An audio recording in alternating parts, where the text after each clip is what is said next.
Junction cyclone RC250 track version. বাইকটা 29 horse power বানায়।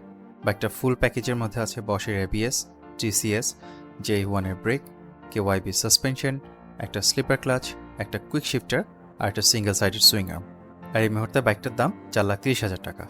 এই বাইকটার এক্স্যাক্ট সেম ইঞ্জিনটাই এপ্রিলিয়া GPR 250R আর ওই বাইকটার নেকেড ভার্সনটাতে ইউজ করা হয়েছে। আর এটা ইঞ্জিন আর্কিটেকচার এতটাই মডিউলার যে মানুষ তাদের পুরোনো জাপানিজ বাইকগুলোর মধ্যে স্পেশালি ইয়ামাহা আর হন্ডা ওইসব ফ্রেমের মধ্যে ইঞ্জিনটার একটা ভার্সন ইউজ করে। আসেন রাইডিং ইমপ্রেশনে।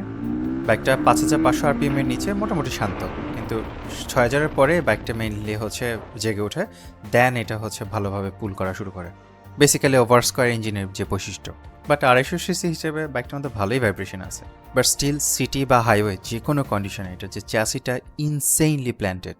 সো অ্যাগ্রেসিভ কর্নারিং করতে একটু কষ্ট, বাট একবার কর্নারিংয়ে ঢুকলে আপনি খুবই কনফিডেন্সের সাথে কর্নার নিতে পারবেন। আর এটা সামনের পিছে দুইটা ব্রেকই বাংলাদেশে আজ অবধি আমার টেস্ট করা ওয়ান অফ দ্য বেস্ট।